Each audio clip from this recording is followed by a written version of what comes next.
Force!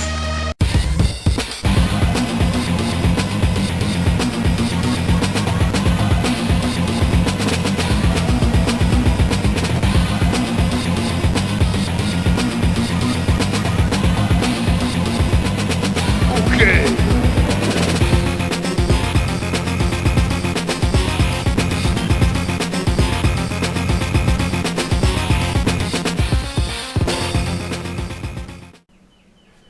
What's up, guys? Green Greninja here, and today I'm bringing you something a little different. So, I want to bring you some more Advanced Wars story content, but this time it's not going to be a unit review, it's going to be a CO review. Now, in this kind of video, I'm going to be covering the differences that different COs have in this game compared to the base game of Advanced Wars 2.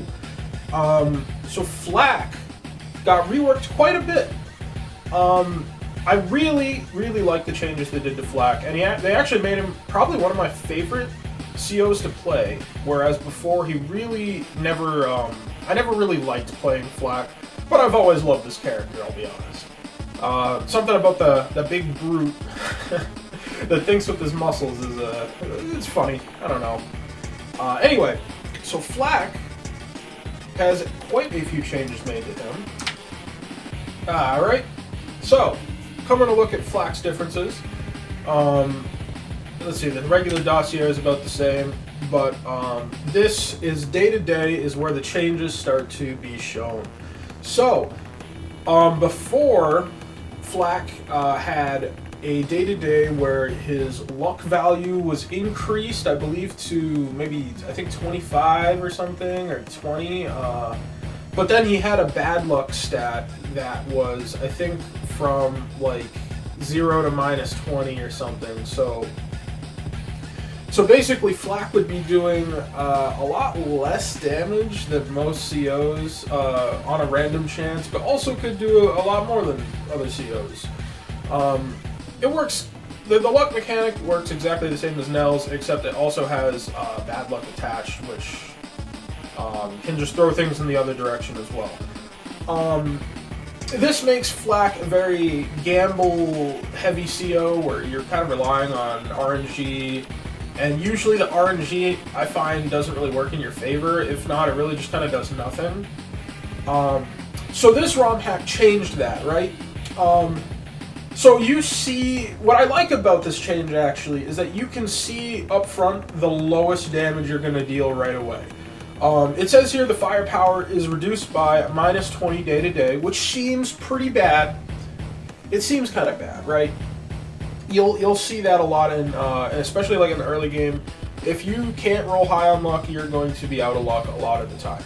But what you do see here is positive 0 to 30 luck value and no bad luck. So this kind of changes the game, and it kind of feels like a better mental game, in my opinion, because you're always seeing the minimum damage, but you're always gambling upwards for higher damage, which, at least in my brain, it feels a whole lot better to play, I'll tell you that. I'd rather have it this way than the other way. It's not only Flak's day-to-day that's changed, it's also his CO powers, and boy do the CO powers actually feel impactful. And they definitely were inspired by some of you know, like Advanced Wars memes, if you will, some of the crazy shenanigans Flak gets up to. Anyway, Flak's regular CO power for 3 stars is going to be Brute Force.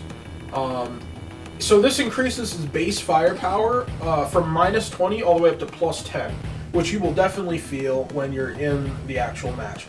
Of course, this also keeps the 30 luck, so if you're doing 10% more on average, really you're going to be doing a lot more on average because you're getting even more luck on top of that.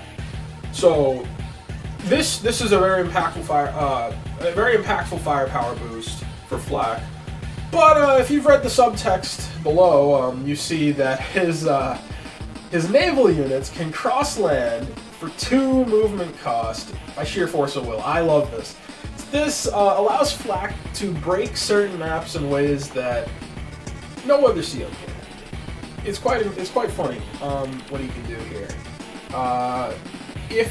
say, for example, you see like a tank that's somewhat inland, and you have a destroyer from this game, which could definitely do some damage to it if it was on the coast. Well, that's no issue anymore. Just sail that ship a little inland and take a shot at it like you would normally. And hey, you know what? Your ships even get the terrain stars on land, even though they're beached.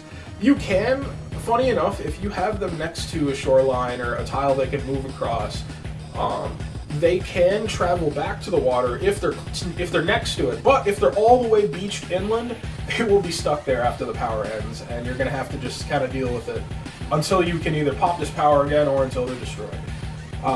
So that's a risk you might have to take. But it can kind of make your ships into like really hard to break walls on land tiles. Like it's interesting. It's a very interesting power. Can it be broken in certain scenarios? Yes. Can it be useless in certain scenarios? Well, I mean, the ship's part maybe, but hey, at least you're always getting that firepower increase, which makes the power always worthwhile to pop if you need firepower in a pinch. So, that's this little power. I honestly think this one is a lot of fun to use, and definitely makes matches where I play as Flak, or I set the opponent to Flak, a lot more fun to play. Anyway. Oh, actually, there is a minor thing I gotta add. There's a bug in this hack where if you move landers across land tiles, sometimes they'll run out of fuel completely and crash. So be careful when moving landers. That might happen to you. I hope it doesn't. But here's your fair warning. Obviously, not everything can be completely bug fixed in this game. I know ROM hacking is probably a nightmare to do.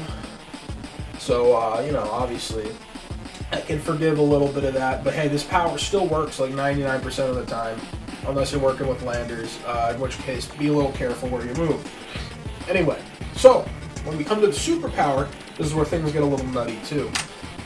Barbaric Blow, firepower increase is the same as Brute Force. So, if you need a firepower boost, honestly, I would just go with Brute Force and skip Barbaric Blow. That is, unless you want to, you know, take advantage of this little stat right here. All your direct attacks, with primary weapons anyway, get an extra point of range. Now this opens up a lot of stupid scenarios, like really funny, where you can get things like indirect bombers, you can have things like sniper tanks, sniper medium tanks, you know, you can have basically anything that you're thinking of right now that's a direct combat unit. Take a safe engagement. You can just have them take its ship out of something or KO something completely safe from range.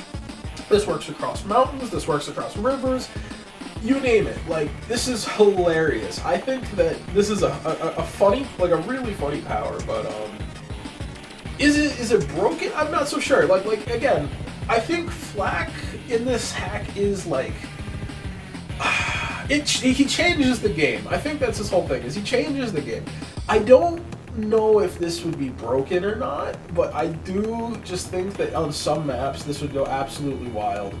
Whereas maybe some maps it's not like crazy noticeable, but I think this power is just an upset. It's a complete upset.